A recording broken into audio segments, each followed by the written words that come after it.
नमस्कार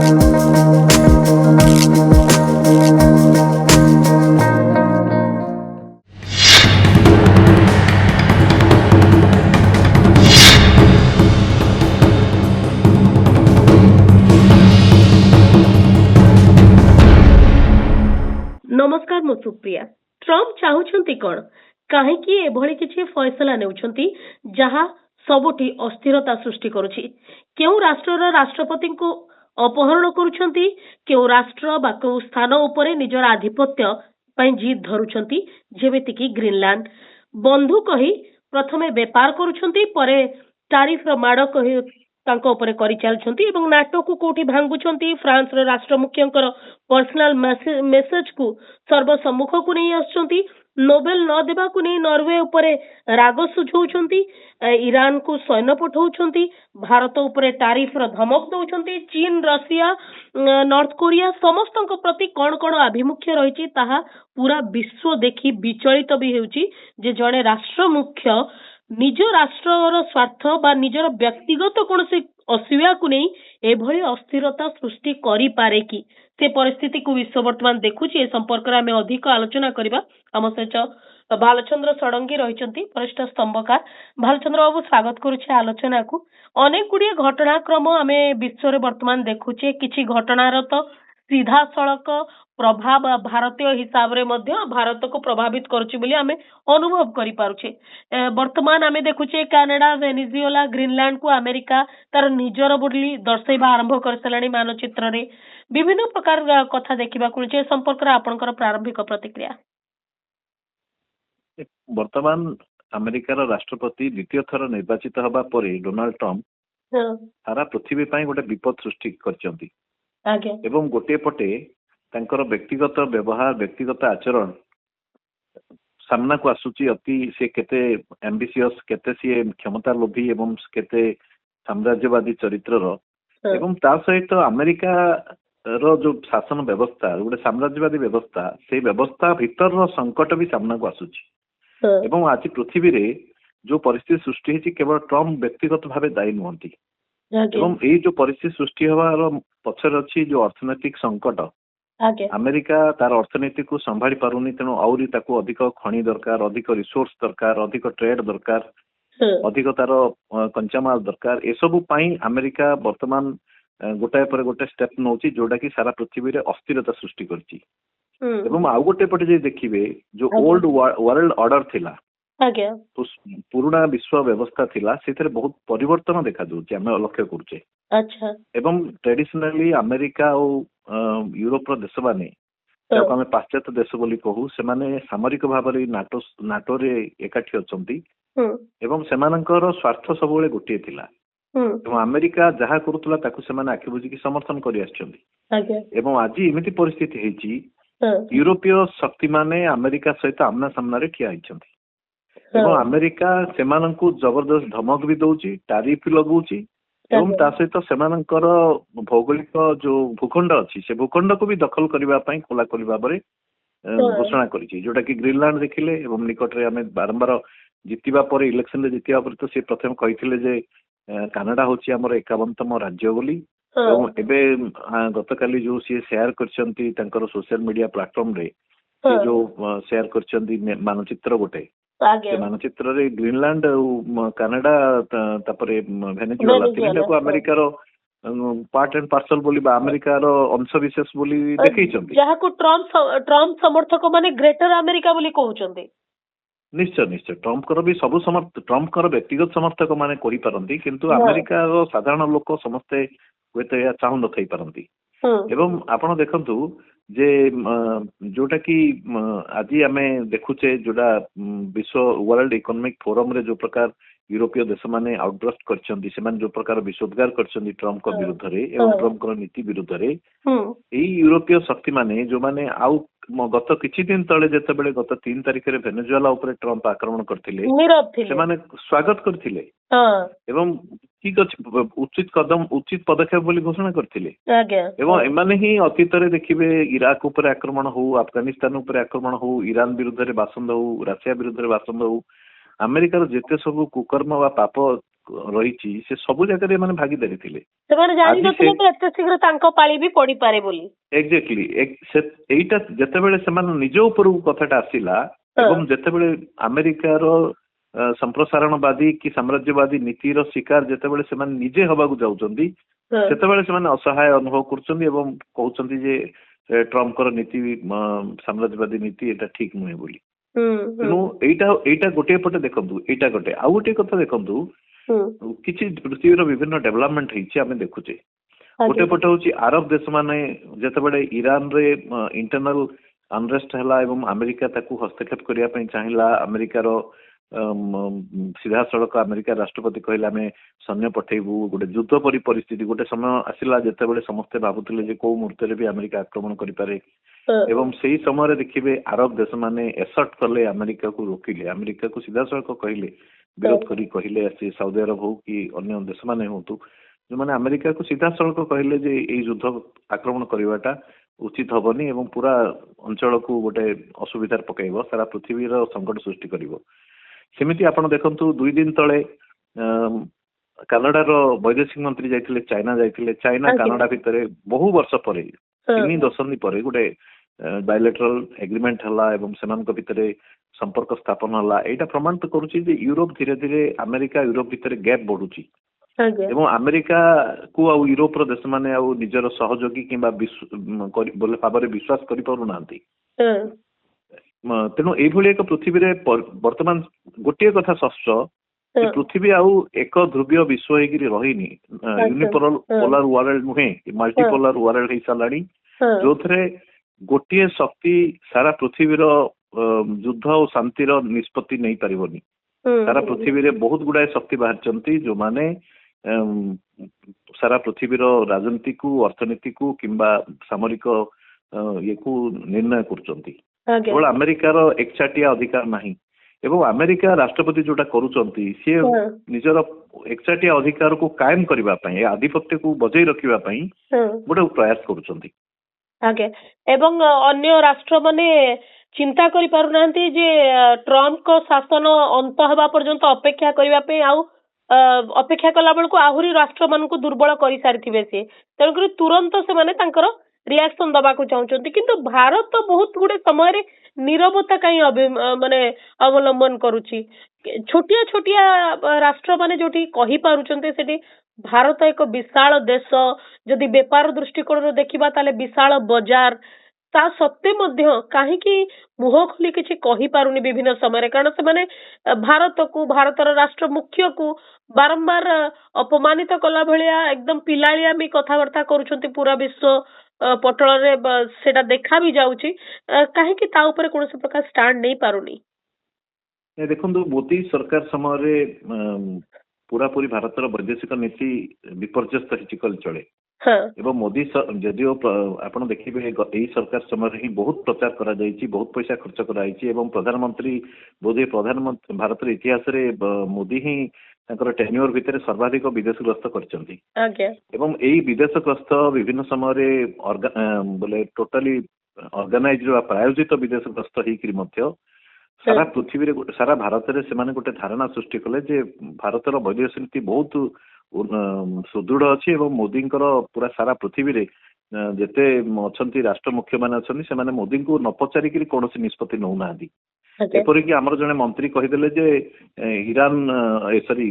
ୟୁକ୍ରେନ ଆଉ ରାସିଆର ଯୁଦ୍ଧ ଚାଲିଥିଲା ବେଳେ ପ୍ରଧାନମନ୍ତ୍ରୀ ଯେତେବେଳେ କହିଲେ ଏବଂ କିଛି ସମୟ ପାଇଁ ଯୁଦ୍ଧକୁ ବନ୍ଦ କରାହେଲା, ଯେହେତୁ ଭାରତର ଏବଂ ନିଶ୍ଚୟ ଆପଣ ଜେନେରାଲି ଯେତେ ସବୁ ମଧ୍ୟବିତ୍ତ ଶ୍ରେଣୀ ଲୋକଙ୍କ ସହିତ କଥା ହେବେ ସେଥିରୁ ବହୁତ ଅଧିକାଂଶ ଲୋକଙ୍କୁ ପାଇବେ ଯୋଉମାନେ କହୁଛନ୍ତି ଯେ ମୋଦିଙ୍କ ସମୟରେ କିଛି ହବା ନ ହଉ ବୈଦେଶିକ ନୀତି ଭଲ ହେଲା ଏବଂ ସାରା ପୃଥିବୀରେ ମୋଦିଙ୍କୁ ଚିହ୍ନିଛନ୍ତି।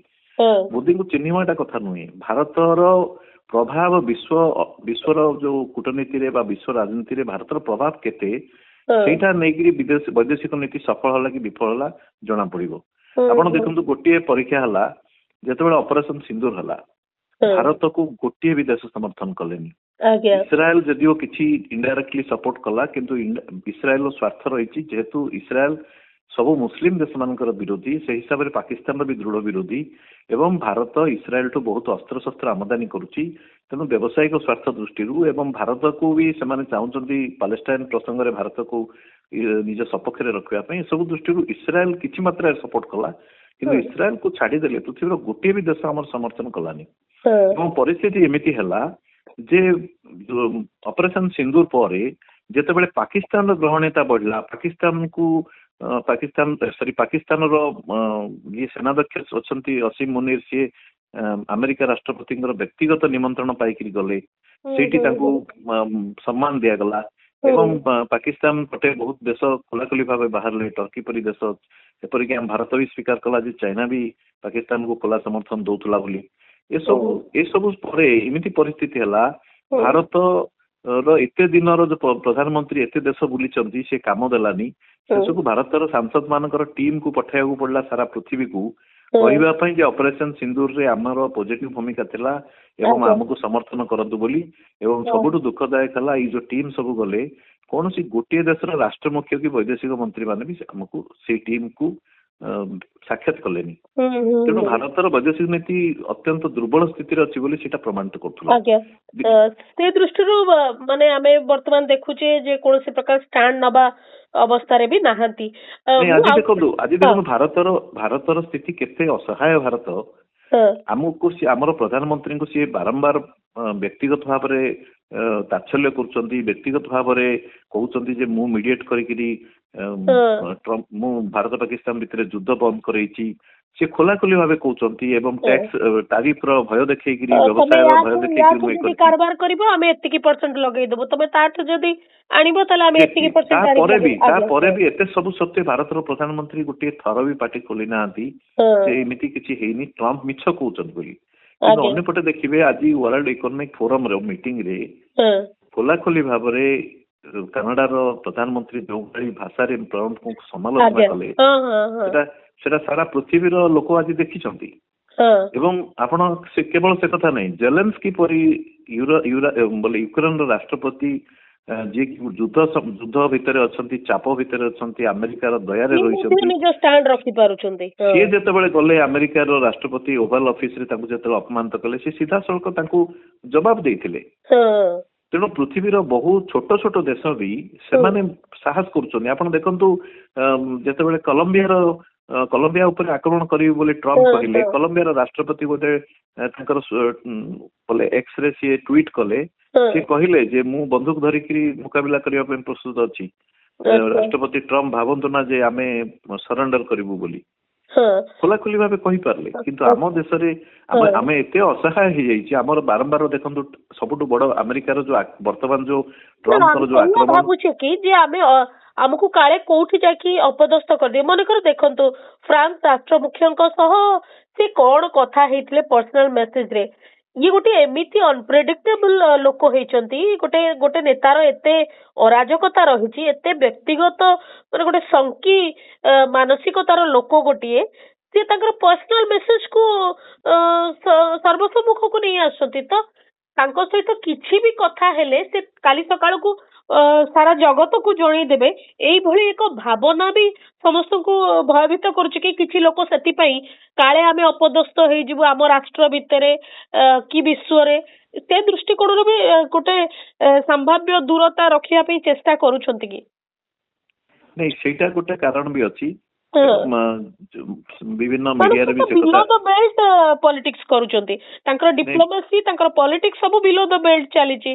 ନିଶ୍ଚୟ ସିଏ ନିଜ ଓଭାଲ ଅଫିସରେ କୌଣସି ରାଷ୍ଟ୍ର ମୁଖ୍ୟଙ୍କୁ ଡାକିକି ଅପମାନିତ କରିବା ଆଠୁ ବୋଲେ ମିସଚିଭିୟସ୍ କାମ ଆଉ କଣ ହେଇପାରିବ? ଗୋଟେ ରାଷ୍ଟ୍ର ମୁଖ୍ୟ ଗେଷ୍ଟ ହେଇକି ଆସିଛନ୍ତି, ତାଙ୍କୁ ଓଭାଲ ଅଫିସରେ ସମସ୍ତଙ୍କ ଆଗରେ ତାଙ୍କୁ ଅପମାନିତ କରିବା ପାଇଁ ଟ୍ରମ୍ପ ଇଏ କରୁଛନ୍ତି। ଏବଂ ଯୋଉଟା ଆପଣ କହିଲେ, ଫ୍ରାନ୍ସ ରାଷ୍ଟ୍ରପତିଙ୍କର ବ୍ୟକ୍ତିଗତ ଚାଟ୍ କୁ ସେ ସାର୍ବଜନୀନ କରିଦେଇଛନ୍ତି ଏବଂ ଖୋଲାଖୋଲି ଭାବରେ ସିଏ ଗୋଟେ ଫଟୋ ସେୟାର କରିଛନ୍ତି, ଏଆଇ ର ଫଟୋ, ଯୋଉଥିରେ କି ଗ୍ରୀନଲ୍ୟାଣ୍ଡ ଆଉ କାନାଡାକୁ ମାନଚିତ୍ରରେ ରଖାଯାଇଛି ଏବଂ ସେଇଠି ସିଏ ବସିକିରି ଏମାନଙ୍କୁ ସବୁ ବୋଲେ यूरोपर नेता मानकु सी शुणुचंती ହଁ ସେମାନେ ପୁରା ଓବିଡିଏଣ୍ଟ ଇଏ ପରି ତେଲା ପରି ଶୁଣୁଛନ୍ତି ତାପରେ ଏଭଳି ଏଭଳି ସିଧାସଳଖ କହିବେ ଯେ ମତେ ନୋବେଲ ନ ଦେଲା ପର୍ଯ୍ୟନ୍ତ ଶାନ୍ତି ନାହିଁ। ତାଙ୍କର ବ୍ୟକ୍ତିତ୍ୱ ଅତ୍ୟନ୍ତ ବୋଲେ ଅତି ତଳ ସ୍ତରକୁ ସେ ପଳେଇ ଯାଉଛନ୍ତି। ତାଙ୍କର ବ୍ୟକ୍ତିତ୍ୱ ଅନପ୍ରେଡିକ୍ଟେବୁଲ, କୌଣସି ତା ଉପରେ କୌଣସି ଆପଣ ବିଶ୍ୱାସ ଭରସା କରିପାରିବେନି ସେ କଣ ନା କେତେବେଳେ କଣ କରିବେ। ଏବଂ ତା ସତ୍ତ୍ୱେ ବି ଆଉ ଗୋଟେ କଥା କହିବି ଯେ ଏଇଟା ତ ରହିଛି, କିନ୍ତୁ ଭାରତର ପ୍ରଧାନମନ୍ତ୍ରୀ କିମ୍ବା ଭାରତ ସରକାର ଟ୍ରମ୍ପ ବିରୁଦ୍ଧରେ ଆମେରିକା ବିରୁଦ୍ଧରେ ଖୋଲାଖୋଲି ଭାବରେ ନିଜର ଷ୍ଟାଣ୍ଡ ନବା ପାଇଁ ଡରିବା ପଛରେ ଆପଣ ଦେଖନ୍ତୁ ଚାରବାହାର ପୋର୍ଟ ଯେତେବେଳେ ଏଗ୍ରିମେଣ୍ଟ ହେଲା ଭାରତର, ସେତେବେଳେ ଖୋଦ ପ୍ରଧାନମନ୍ତ୍ରୀ ଭାରତର ସିନିୟର ଜର୍ଣ୍ଣାଲିଷ୍ଟ ମାନଙ୍କୁ ନିଜ ଘରକୁ ଡାକିକିରି ସେମାନଙ୍କୁ ଏଇ ଚାରବାହାର ପୋର୍ଟ ଗୋଟେ ବଡ ଆଚିଭମେଣ୍ଟ ହେଲା, ଏଇଟା ଫଳରେ ଆମର ମିଡିଲ ଇଷ୍ଟରେ ଆମର ଏଣ୍ଟ୍ରି ପଏଣ୍ଟ ରହିଲା, ଆଫଗାନିସ୍ତାନ ସହିତ ଆମର ସିଧା ଟ୍ରେଡ ହେଇପାରିବ, ଆମେ ଆଉ ପାକିସ୍ତାନ ଜରିଆରେ ଯିବା ଦରକାର ନାହିଁ, ଏସବୁ ଖୋଲାଖୋଲି ଭାବେ ତାର ଆଚିଭମେଣ୍ଟ କହୁଥିଲେ। ତାକୁ ସେତେବେଳେ ମିଡିଆରେ ବି କୁହାଗଲା ଗୋଟେ ମାଷ୍ଟର ଷ୍ଟ୍ରୋକ ବୋଲି। ଆଜି ସେଇ ଚାରବାହାର ପୋର୍ଟକୁ ପୁରା ଛାଡି ଦିଆଗଲା ଆମେରିକାର ଚାପରେ। କିନ୍ତୁ ରାସିଆ ଚାଇନା ତ ସେ କଥା କରୁନାହାନ୍ତି, ସେମାନେ ତ ଇରାନ ସହିତ ସେମାନଙ୍କର ସମ୍ପର୍କ କାଟି ନାହାନ୍ତି। ସେମିତି ଆପଣ ଦେଖନ୍ତୁ ରୁଷରୁ ଆମେ ଶସ୍ତାରେ ତେଲ ଆଣୁଥିଲେ, ରୁଷର ବର୍ତ୍ତମାନ ଯୋଉ ସଂକଟ ତା ଉପରେ ଯୋଉ ସେମାନେ ସାଂସନ ଜାରି କରିଛନ୍ତି, ଯାହା ଫଳରେ ସେ ଶସ୍ତାରେ ତାର ତେଲ ବିକ୍ରି କରୁଛି ଏବଂ ସେହି ଶସ୍ତା ତେଲକୁ ଆଣି ଭାରତର କମ୍ପାନୀ ମାନେ, ଭାରତ ସରକାରଙ୍କ କମ୍ପାନୀ ଏବଂ ରିଲାଏନ୍ସ କମ୍ପାନୀ ତାକୁ ବୋଲେ ତାକୁ ବିଶୋଧନ କରିକିରି ବିଶ୍ୱ ବଜାରରେ ବିକ୍ରି କରିକିରି ଭଲ ମୁନାଫା ପାଇଛନ୍ତି। ଏବଂ ଆଜି ଯେତେବେଳେ ଟ୍ରମ୍ପ ଧମକ ଦଉଛନ୍ତି ଆମେ ସେମାନଙ୍କଠୁ ତେଲ କିଣିବା ବି ଖାସ କରିଦେଇଛୁ, ପ୍ରାୟତଃ ବନ୍ଦ କରିବାକୁ ଯାଉଛୁ। ଭେନେଜୁଏଲା ଯେତେବେଳେ ଭେନେଜୁଏଲା ଉପରେ ସାଂସନ ହେଲା, ଭେନେଜୁଏଲା ଠୁ ଆମର ବହୁତ ପରିମାଣରେ ତେଲ ଆସୁଥିଲା, ତାକୁ ବି ଆମେ ବନ୍ଦ କରିଦେଲେ।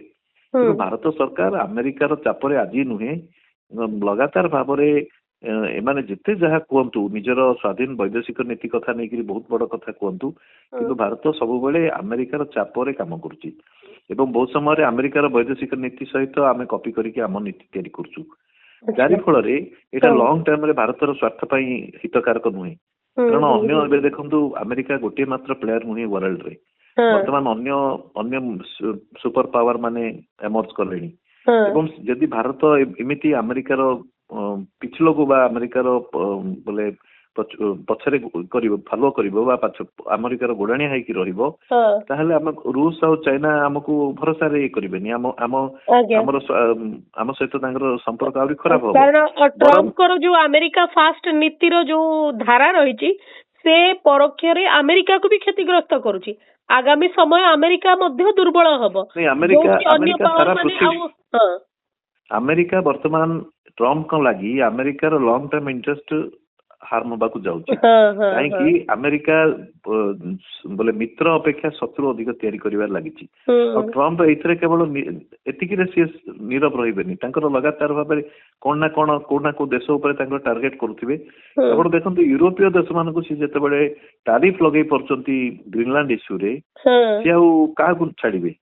ତେଣୁ ସିଏ ଯୋଉ ଲଗାତାର ଭାବରେ ଯୋଉ ଅଭିଯାନ ଚଲେଇଛନ୍ତି, ଏବେ ଦେଖନ୍ତୁ ସିଏ ଆଉ ଗୋଟେ ଟ୍ରାପ୍ କରୁଛନ୍ତି, ଯୋଉଟା କି ଆପଣଙ୍କର ପାଲେଷ୍ଟାଇନ ପାଇଁ ଗୋଟେ ଯୋଉ କମିଟି ତିଆରି କରିଛନ୍ତି ଏବଂ ସେଇ କମିଟିରେ ସେ ଭାରତକୁ ବି କରିଛନ୍ତି। ଭାରତ $1.5 ବିଲିୟନ ଭାରତକୁ ମାଗିଛନ୍ତି, ଯଦି ଭାରତ ଦବ ତାହେଲେ ସେଇ କମିଟିରେ ସାମିଲ ହବ।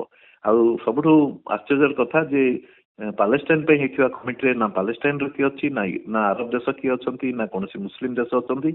4-5ଟି ଦେଶ, ବଡ ଦେଶର ବେପାରୀ ମାନେ ଆଉ ରାଷ୍ଟ୍ର ମୁଖ୍ୟ ମାନେ ଅଛନ୍ତି ଏବଂ ଏଭଳି ଯଦି ଗୋଟେ ଉଦ୍ୟମରେ ଭାରତ ସାମିଲ ହେଇଯିବ, ସେଥିପାଇଁ ଭାରତ ଆଜି ବହୁତ ରାଜନୈତିକ ଦଳ, ବିଶେଷ କରି ବାମପନ୍ଥୀ ଦଳ ମାନେ ସରକାରଙ୍କୁ ତାଗିଦ କରିଛନ୍ତି ଯେ ଏଇ ଟ୍ରମ୍ପଙ୍କର ଏଇ ନୂଆ ଉଦ୍ୟମରେ ସାମିଲ ନ ହବାକୁ, କାରଣ ଏଇଟା ଗୋଟେ ରଙ୍ଗ ମେସେଜ ଯିବ ଆରବ ଦେଶ ମାନଙ୍କରେ, ଯୋଉଠି ଆରବ ଦେଶ ମାନଙ୍କୁ ଏଥିରେ ରଖାଯାଉନି ପାଲେଷ୍ଟାଇନ ପ୍ରସଙ୍ଗରେ। ଭାରତ ଯଦି ସେଥିରେ ସାମିଲ ହବ ତାହେଲେ ଆରବ ଦେଶ ଭିତରେ ଗୋଟେ ଭୁଲ ବାର୍ତ୍ତା ଯିବ।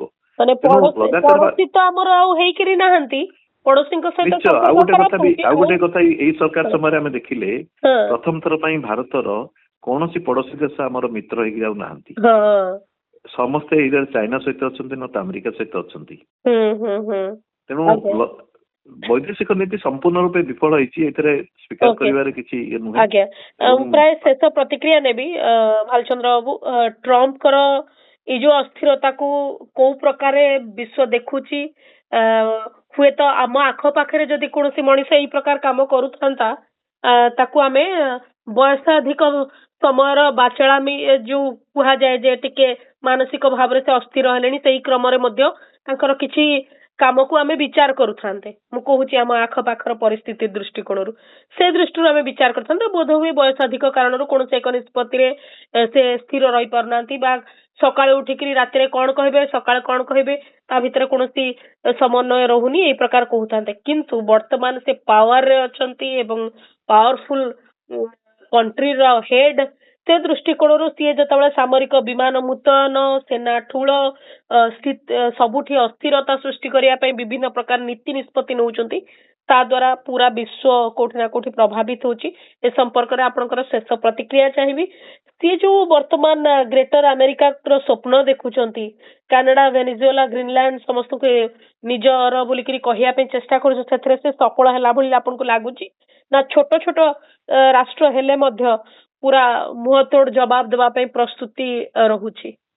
ନାଇଁ, ଆଜି କାନାଡାର ପ୍ରାଇମ ମିନିଷ୍ଟର ତ ଖୋଲା କହିଛନ୍ତି ଯେ ଯୋଉମାନେ ସୁପର ପାୱାର ମାନଙ୍କର ସୁପ୍ରମାସି ବିରୁଦ୍ଧରେ ମିଡିଲ ପାୱାର ମାନେ ଏକାଠି ହେବା ଦରକାର ବୋଲି। ତା ତ ସେ ଇନଡାଇରେକ୍ଟଲି ଭାରତକୁ କହିଛନ୍ତି, ଇନଡାଇରେକ୍ଟଲି ୟୁରୋପୀୟ ଦେଶ ମାନଙ୍କୁ କହିଛନ୍ତି, ସିଏ ଆହ୍ୱାନ କରିଛନ୍ତି, ବ୍ରାଜିଲ କୁ କହିଛନ୍ତି, ଏ କରିଛନ୍ତି। କିନ୍ତୁ ସିଏ ଅଲଗା କଥା, ସିଏ ଭବିଷ୍ୟତରେ କଣ ସ୍ଥିତି ନବ। କିନ୍ତୁ ଏଇଟା ହଉଛି ଯେ ସିଏ ଯଦି ଜବରଦସ୍ତି କରିବେ, ଗ୍ରୀନଲ୍ୟାଣ୍ଡରେ ବି କରିବେ ନା। ଭଲ ସମ୍ପର୍କ ନାହିଁ, ମଝିରେ ବିଗିଡି ସାରିଛି କାନାଡା ସହିତ ସମ୍ପର୍କ। ତ କାନାଡା କିଛି କହିବ ତାକୁ ଭାରତ ଗ୍ରହଣ କରିବ, ସେ ସ୍ଥିତି ବି ନାହିଁ। ନାଇଁ, ଆପଣ ଦେଖନ୍ତୁ, ଟ୍ରମ୍ପ ଆସିଲା ପରେ ଦୁଇଟି କଥା ହେଇଛି। ଗୋଟେ ହଉଛି ପୃଥିବୀରେ ପୁଣି ଥରେ ଗୋଟେ ଆଧିପତ୍ୟ ବିସ୍ତାର କରିବା, ଭୟ ଦେଖେଇକିରି ନିଜର ମିଲିଟାରୀ ଶକ୍ତି ବଳରେ ଡରେଇବା ଛୋଟ ଦେଶ ମାନଙ୍କୁ ଆକ୍ରମଣ କରିବା, ଏଇଟା ଗୋଟେ ଆରମ୍ଭ ହେଇଛି। ଯୋଉଟା କି ଆମେରିକା ତାର ଭାବୁଛି ଯେ ଏଇଟା 50 ବର୍ଷ ତଳେ ଯୋଉ ସ୍ଥିତି ଥିଲା ସେମିତି ସ୍ଥିତିରେ ଆମେ ଅଛୁ ବୋଲି, ବା କୋଲ୍ଡ ୱାର ପିରିୟଡ ପରେ ଯୋଉ ସୋଭିଏତ ରୁଷ ଭାଙ୍ଗିଲା ପରେ ଯୋଉ ୟୁନିପୋଲାର ୱାର୍ଲଡ ହେଇଥିଲା, ସେତେବେଳେ ଆମେରିକା ଯାହା କହୁଥିଲା ତାକୁ ସମସ୍ତେ ଚୁପ୍ ହେଇକି ଶୁଣୁଥିଲେ। ସେଭଳି ପରିସ୍ଥିତି ଏବେ ନାହିଁ। ଦ୍ୱିତୀୟ କଥା ହଉଛି, ଆମେରିକା ବର୍ତ୍ତମାନ ଗୋଟେ ବହୁତ ବଡ କ୍ଷତି କରୁଛି।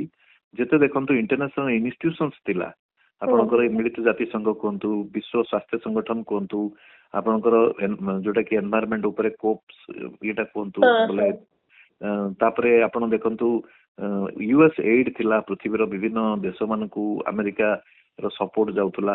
ଏ ସବୁକୁ ସିଏ ବନ୍ଦ କରୁଛନ୍ତି। ତାର ଗୋଟିଏ କାରଣ ସିଏ ଦେଖଉଛନ୍ତି ଯେ ଖର୍ଚ୍ଚ କମେଇବା ପାଇଁ। କାରଣ ଆମେରିକା, ଏପରିକି ନାଟୋରେ ବି ଖୋଲାଖୋଲି ଭାବେ ଟ୍ରମ୍ପ କହିଦେଲେ ଯେ ଆମେରିକା ଯୋଉ ଏତେ ପରିମାଣରେ ତମର ସିକ୍ୟୁରିଟି ପାଇଁ କଣ୍ଟ୍ରିବ୍ୟୁଟ କରୁଛି ଏବଂ ଆମେରିକାର 1 ଲକ୍ଷ ସୈନ୍ୟ ୟୁରୋପରେ ମୁତୟନ ହେଇଛନ୍ତି, ଏସବୁ ବାବଦରେ ଖର୍ଚ୍ଚ ଆମେରିକା ଆଉ କରିବନି। ତେଣୁ ୟୁରୋପୀୟ ଦେଶ ମାନେ ନିଜ ସିକ୍ୟୁରିଟି ନିଜେ ଚିନ୍ତା କରନ୍ତୁ, ଆମେରିକା ଆଉ ଦାୟିତ୍ୱ ନବନି। ତା ପଛରେ ସେମାନଙ୍କ ଗୋଟେ ବଡ କାରଣ ହଉଛି ଯେ ଆମେରିକାରେ ଯେହେତୁ ଅର୍ଥନୈତିକ ପରିସ୍ଥିତି ବହୁତ ଖରାପ ଅଛି ଏବଂ ଆମେରିକା ବହୁତ ଋଣଗ୍ରସ୍ତ ହେଇସାରିଛି, ଏବଂ ସବୁଠୁ ବଡ କଥା ହଉଛି ଯେ ଆମେରିକାର ଯୋଉ ଡଲାର ସୁପ୍ରମାସି ଥିଲା ପୃଥିବୀରେ ଆଉ ସେଇଟା ନୁହେଁ। ପୃଥିବୀରେ ଆଜି ଦେଖନ୍ତୁ ଗୋଲ୍ଡ ପ୍ରାଇସ୍ ବଢିବାର ବଡ କାରଣ ହଉଛି ରିଜର୍ଭ ଆଉ ଡଲାର ରଖୁନାହାନ୍ତି ଦେଶମାନେ। ଏବଂ ବହୁତ ଦେଶ, ଇରାନ ହଉ, ଏପରିକି ଦକ୍ଷିଣ ଆମେରିକାର ଦେଶମାନେ, ଯୋଉଟା କି ଭେନେଜୁଏଲାରେ ଆକ୍ରମଣ କରିବା ପଛରେ ଏଇଟା ବି ଗୋଟେ ବଡ କାରଣ ଯେ ଭେନେଜୁଏଲା ତାର ତେଲ ଯୋଉ ବିକ୍ରି କରୁଥିଲା ସେ ସବୁ ଡଲାରରେ ନ କରିକିରି ସ୍ଥାନୀୟ କରେନ୍ସି ମାନଙ୍କରେ ସେଟା ଏକ୍ସଚେଞ୍ଜ କରୁଥିଲା, ରୁଷ ସହିତ କି ଚାଇନା ସହିତ। ତେଣୁ ଆମେରିକାର ଯୋଉ ଡଲାର ସୁପ୍ରମାସି କମିବା ଫଳରେ ଆମେରିକାର ଅର୍ଥନୀତି ଯୋଉ କ୍ଷତିଗ୍ରସ୍ତ ହଉଛି ଏବଂ ଆମେରିକା ବାହାରେ ଯୋଉ ପଇସା ଇନଭେଷ୍ଟ କରୁଛି ଅନ୍ୟ ଦେଶ ପାଇଁ ନିଜର ସୁପରମାସିଟାକୁ ମେଣ୍ଟେନ କରିବା ପାଇଁ, ସେଇଥିରେ ସେମାନେ ଚାହୁଁଛନ୍ତି। ବୋଲେ ଟ୍ରମ୍ପ ତ ବ୍ୟକ୍ତିଗତ ଭାବେ ଜଣେ ବୋଲି ଆମେ କହିବାନି, ଏଇଟା ତାଙ୍କ ନିଷ୍ପତ୍ତିକୁ ତାଙ୍କର ଟିମ୍ ବା ତାଙ୍କର ଯୋଉ ବ୍ୟବସ୍ଥାଟା ସପୋର୍ଟ କରୁଛି। ଏବଂ ସେମାନେ ଚାହୁଁଛନ୍ତି ଯେ ପୃଥିବୀର ଯେତେ ମଲ୍ଟିଲାଟରାଲ ଏଜେନ୍ସିସ୍ ଅଛି, ଯୋଉଟା କି ଗୋଟେ ରୁଲ ବେସ୍ଡ ସିଷ୍ଟମ କୁ ଇଏ କରୁଛି, ତାକୁ ସେମାନେ ଦୁର୍ବଳ କରିବା ପାଇଁ ଲାଗିଛନ୍ତି। ସେଥିରୁ ନିଜେ ଉଭରୁଛନ୍ତି ଏବଂ ପଇସା ଖର୍ଚ୍ଚ କରିବା ପାଇଁ ଚାହୁଁନାହାନ୍ତି। ତେଣୁ ସେଇଟା ଗୋଟେ କ୍ରାଇସିସ୍ ଭବିଷ୍ୟତରେ ବିଶ୍ୱର ବ୍ୟବସ୍ଥା ଯୋଉଠି ଆକାଉଣ୍ଟେବଲ ହବାକୁ ପଡେ, ମିଳିତ ଜାତିସଂଘ ଦୁର୍ବଳ ହେଇଯିବ, ମିଳିତ ଜାତିସଂଘ ଯଦି ଦୁର୍ବଳ ହେଇଯିବ ଏବଂ ବିଶ୍ୱ ସ୍ୱାସ୍ଥ୍ୟ ସଂଗଠନ ଯଦି ଦୁର୍ବଳ ହେଇଯିବ, ଆମେରିକା ରହିବନି ଏବଂ କ୍ଲାଇମେଟ ସମ୍ପର୍କୀୟ କୌଣସି ଇଣ୍ଟରନ୍ୟାସନାଲ ଟ୍ରିଟିରେ ଆମେରିକା ସପୋର୍ଟ ସହଜ ବୋଲେ ସାଇନ୍ କରିବନି, ଆମେରିକା ଏସବୁରୁ ଯଦି ଦୂରେଇବ, ତାହେଲେ ସ୍ୱାଭାବିକ ଭାବରେ ପୃଥିବୀରେ ଗୋଟେ ଅବ୍ୟବସ୍ଥା ହବ। କାରଣ ଆମେରିକା ଗୋଟେ ବଡ ଦେଶ ଏବଂ ବଡ କଣ୍ଟ୍ରିବ୍ୟୁଟର ବି ଏସବୁ ମଲ୍ଟିଲାଟରାଲ ଏଜେନ୍ସି। ତେଣୁ ସେ ଦୃଷ୍ଟିରୁ ବି ଦେଖନ୍ତୁ, ଗୋଟେ ପଟେ ପୃଥିବୀରେ ଆତଙ୍କ ସୃଷ୍ଟି କରୁଛି ଟାରିଫ ନାଁରେ, ଇଏ ଆଉ ଯୁଦ୍ଧ ନାଁରେ କି ସିଧାସଳଖ हस्तक्षेप करुच्ची अन्य पटे जो माने मल्टीलेटरल एजेंसीज अच्छी जो माने कि गोटे रूल बेस्ड विश्व व्यवस्था रही आछंती मिलित जातिसंघ केवल सेमती ही जाइनी मिलित जातिसंघ दुईटा युद्ध पर पृथ्वीर देश माने अनुभव कले जे गोटे विश्व स्तर रे गोटे व्यवस्था रहिबा दरकार गोटे श्रृंखला और शांति पाई यदिओ से केते दूर इफेक्टिव होची अलग कथा किंतु जहाँ भी गोटे जो व्यवस्था अच्छी ताकू भी से खत्म कर देवा पे चाहउछंदी से चाहउछंदी जे मिलित जातिसंघ और रहुना बोली तो एभली जो निष्पत्ति भविष्य रे जदि अमेरिका अर्थ दौला तो अमेरिका को सब व्यवस्था भितर अनेक गुड़िए वीटो पावर भी मिलूला से विभिन्न समय से माने एक्सरसाइज करि पारुथिले अन्य राष्ट्र मान को दूरे रखिबा पई जे कोनसे क्षेत्र रे मध्ये निजर गोटे सुप्रीमेसी रखि पारुथिले जेहेतु से माने अर्थ दृष्टिकोण रो कंट्रीब्यूटर बड़ा कंट्रीब्यूटर थिले बोधे अमेरिका अमेरिका ट्रम्प का नेतृत्व रे अमेरिकार शासक माने भाबुचंती जे आमे वर्तमान निज कथा निजे बुझिबु आउ एसबु इंटरनेशनल हमको कोनोसी नीति नियम श्रृंखला दरकार नहीं आमे जहा चाहिनु ताहा करिबु अच्छा एभली एक हृदबोध सेमानक मन रे आसीची जा फल रे सेमाने मन इच्छा करूछनी कोनोसी प्रकार विश्व जनमत को कि अन्य देशर सम्मान को अन्य राष्ट्र मुख्य मान को सम्मान को सेमाने आदौ भ्रुक्षेप करूना आमे ग्रीनलैंड क्षेत्र से कथा देखुचे वेनेजुएला रे देखुचे एमिति केबे हि नथिला सीधा गोटे देशर राष्ट्रपति को उठे मिलिटरी कमांड ऑपरेशन करिकरी एवं तार ट्रायल आरंभ कले निज देश रे एवं अन्य देश मान को लगातार धमक मिलुची तेणु पृथ्वीर बहुत देश बर्तमान भय रही केते बड़े ट्रम्प कोन कनिवे बोली निश्चित भाव में आज्ञा बहुत बहुत धन्यवाद भालचंद्र बाबू एतिक समय देछन्ते आलोचना पई हमें अंतर्जातीय स्तर रे जो अस्थिरता रही ट्रम्प कर नीति निष्पत्ति जोगु से संपर्क रे आलोचना करथिले स्वतंत्र आलोचना को एठी रखुची नमस्कार।